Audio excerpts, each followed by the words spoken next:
I think our guys, really, really proud of our guys, the way they competed today. With the numbers that we have right now and having to kind of adjust how we play a little bit during the course of the game based on our opponent, I really thought that our young men came out and really fought. Obviously we made some shots in the second half, but the way we played in the second half defensively with our zone, the way we kept them off the glass, kept them to one shot, the assist, and the small turnovers. That's the way you want to play. That's the way we want to play. And we talked about ascending. It's not about the best team. It's about playing the best going into a conference tournament. And despite the fact that we were really low in numbers without Mike tonight, to a man, I could point out how well they played, how tough they played, and how much they played for each other. And the thing I try to explain to them is when you do that, you look good. When you do that, it's good basketball. And I think that's what we saw tonight. So excited about getting back. I guess we have SMU, they told me. So we'll get started on them tomorrow. Go with questions. Coach, a career night for Mason Madsen. What did you expect from him coming into the game? And what did you think about his performance and heading into the tournament? What do you expect out of him? Well, I think, looking back at the last game, I think him and Tari probably would, and we met, they didn't play up to their standards. And I thought both those guys would come out and play well today. And, Mason certainly shot the ball well, but, had 6 defensive rebounds, 3 assists, be in the right spots, right time, really, along with Micah, anchored our zone at the top of it. And then Tari, starting out on, what may be the best player, certainly the best scorer in our league, Jaden Gardner, and the way he, as a freshman, came out and defended him. I knew he would. He had really good days of practice. So, when you're younger, a lot of times, and I went through when I was a freshman, you feel like you have some success. The game comes easy, and then the game humbles you really quickly. And when it does that, you find out what you're made of. And I thought those two young men really came out and had a really more of a focus, more of a disciplined energy throughout the week. And that's the reason they played well. So now we got to revisit why you played well and make sure that we continue to repeat that. John, you don't strike me as a zone guy. You went a lot of zone today. What was your strategy there? Well, it was twofold, Keith. It was one, they weren't a great outside shooting team, and their main guy who creates everything for them is an interior guy. So that was the first point. And the second point, which was just as important, was our lack of bodies. For Mike to play 39 to 40 minutes a game, it can't be in a pressing, sprinting through ball screens, trying to chase down handoffs. So even though our zone is really, really active, and then the second piece, if you had to add something, would be foul trouble. I really struggle with the amount of fouls today, and I don't think we fouled a lot. So I really, really struggle with the amount of times they went to the free throw line. So the zone helped with that too. Coach, ball movement seemed to be a lot better in the second half too. Was that any kind of a second half adjustment? That's something we say every single day of the week. Until I say it's blue in the face. So there's no adjustments when it comes to ball movement. It's just if our guys decide they want to do it.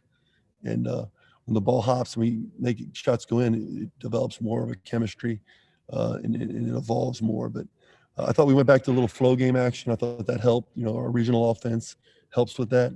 Part of that was because we played big today. Anytime we play big, we have to adjust our offense a little bit. So just different lineups, Justin, require us to throw a few different wrinkles in our offense. And sometimes those wrinkles can help move the basketball a little bit more. How much of moving the basketball is also related to being able to knock in some shots and making the defense respect? Today, a couple different guys that, were able to put some shots in. Are you at Kings Island? What are you? I'm driving home. Okay. So I think for us, anytime you obviously make shots, it's really, really good. It gets things, it just makes the ball hop a little bit more. But more importantly, Chad, it spaces the floor, right? So if you got Mason Madsen out there, it spaces the floor. If you got, Shuey out there who's hitting shots, you got Keith Williams. Anytime you create space, then really good players can go make plays. So I think that shooting creates the space, which in turn helps with the ball movement. John, you've been in the position multiple times to win a conference tournament, to get to the big dance. Can you take that experience and teach this team something from the experiences that you've had in that situation? Well, I'd like to think so. There's some things that we know going in that we've already started talking about, Brannen. So I think for us, yeah. I think there's some things we've already started talking about, and we'll get into more focus on that this week. Can you share any of those things?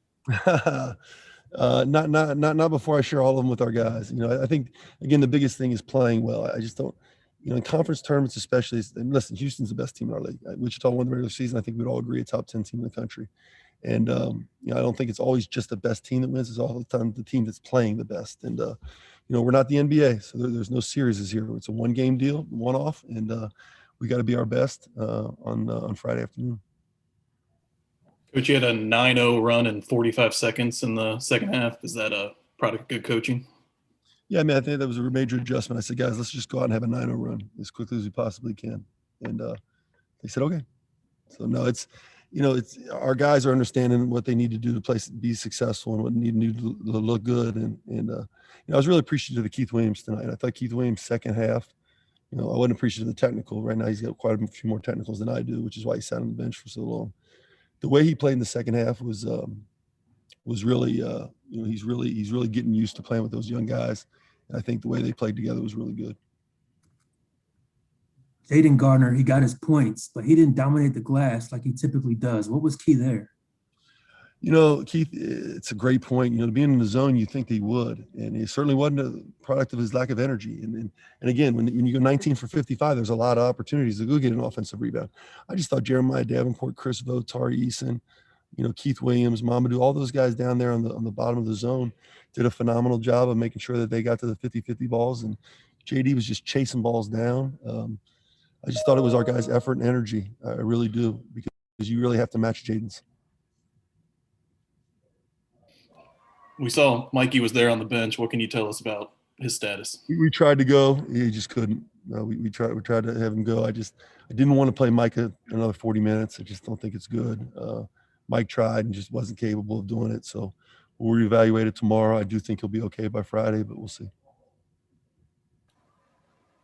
Anything else for Coach? John, I wanted to ask you, you talked about, you're going to talk to your team about the goal and the plan for the conference tournament, but knowing how last year ended, you guys were on the cusp of going to the big dance.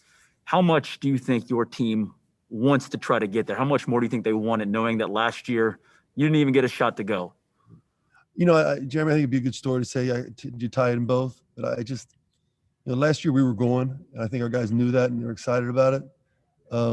This year we got to go win the tournament, and I just, maybe it means something. Maybe for the guys who went through it with us last year, I just don't think it's just not the same. So I think it's it's two entities. I don't think it rubs together. What does rub together is the fact that the COVID thing started this time last year, right? And we're still in it. But as far as going to the NCAA tournament last year and it being taken away from us, I just don't think that really is the narrative for this team.